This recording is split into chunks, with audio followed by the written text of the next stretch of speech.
नमस्कार दोस्तों, आप सभी का स्वागत है हमारे चैनल पर। और आज मैं आप सभी के लिए लेकर आई हूँ आषाढ़ मास में पहले शुक्रवार की व्रत कथा। एक बड़ा शहर था। इस शहर में लाखों लोग रहते थे। पहले के ज़माने के लोग साथ साथ रहते थे और एक दूसरे के काम आते थे।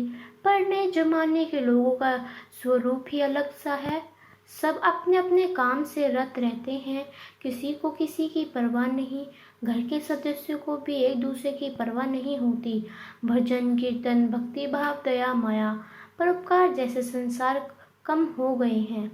शहर से बुराइयां बढ़ गई थी। शराब जुआ रेस व्यभिचार चोरी डकैती आदि बहुत से अपराध शहर में होते हैं। कहावत है कि हजारों निराशों में एक अमर आशा छिपी हुई है। इसी तरह सारी बुराइयों के बावजूद शहर में कुछ अच्छे लोग भी रहते थे। ऐसे अच्छे लोगों को में शीला और उनके पति की गृहस्थी मानी जाती थी। शीला धार्मिक प्रकृति की ओर संतोषी थी। उनका पति भी विवेकी और सुशील था। शीला और उनका पति ईमानदार से जीते थे। वे किसी की बुराई न करते और प्रभु भजन से अच्छी तरह समय व्यतीत कर रहे थे। उनकी गृहस्थी आदर्श गृहस्थी थी और शहर के लोग उनकी गृहस्थी की सराहना करते थे। शीला की गृहस्थी इसी तरह खुशी खुशी चल रही थी। पर कहा जाता है कि कर्म की गति अकल है। विधाता के लिखे लेख कोई नहीं समझ सकता है।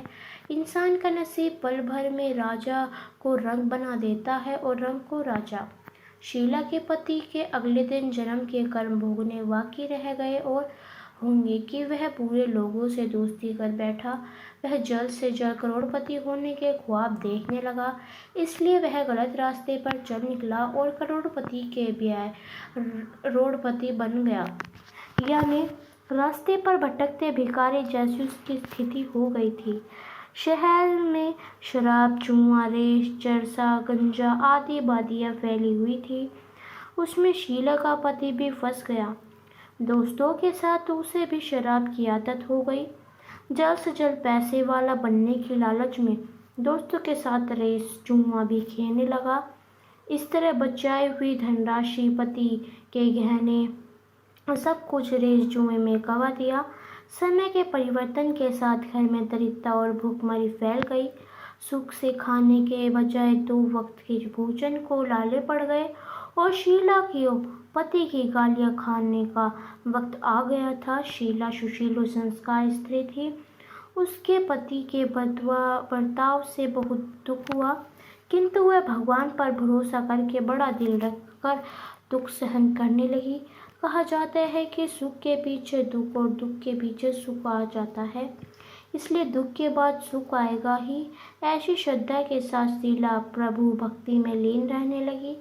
इस तरह शीला ऐसा दुख सहते सहते प्रभु भक्ति में व्रत बिताने लगी। अचानक एक दिन दोपहर में उनकी द्वार पर किसी ने दस्तक दी। शीला सोच में पड़ गई कि मुझ जैसे गरीब के पास इस वक्त कौन आ गया है।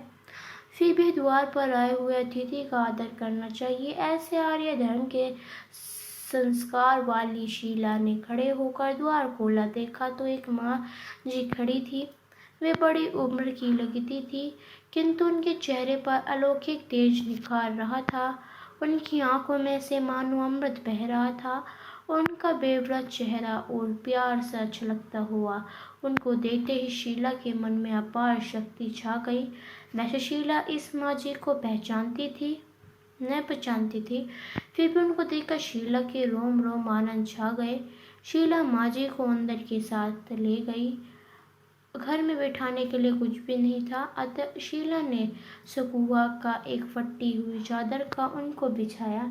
माँ जी ने कहा, क्यों शीला, मुझे पहचाना नहीं?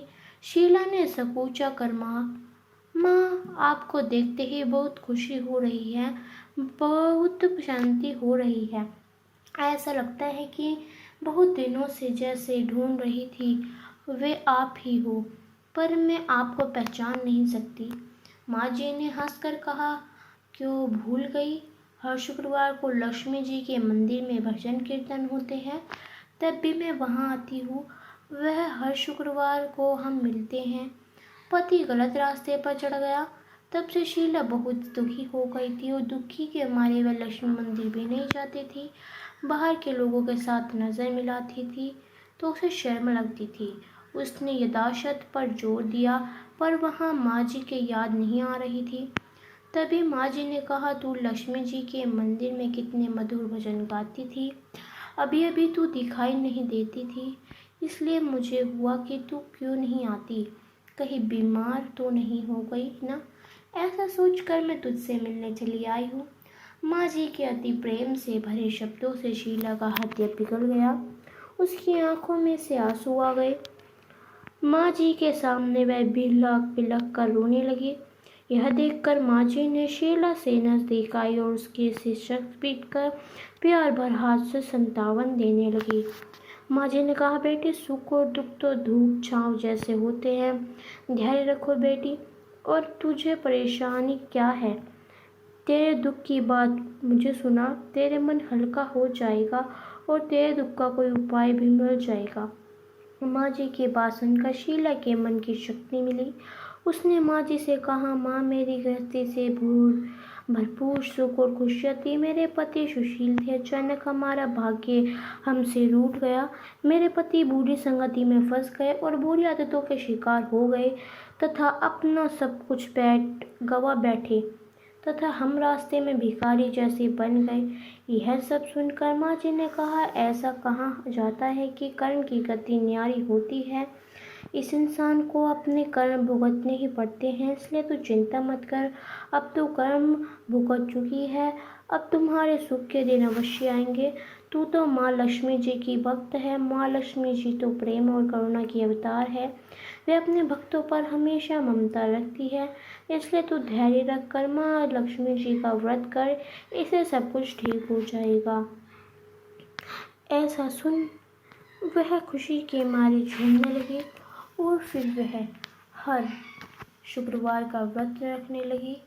इससे उसके घर में सुख समृद्धि पैसा धन सब आ गया और वह फिर से खुशी खुशी अपना जीवन व्यतीत करने लगी।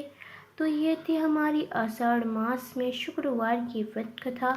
आपको कैसे लगी हमें कमेंट कर ज़रूर बताएं और अंत तक हमारे साथ बने रहने के लिए आप सभी का बहुत बहुत धन्यवाद।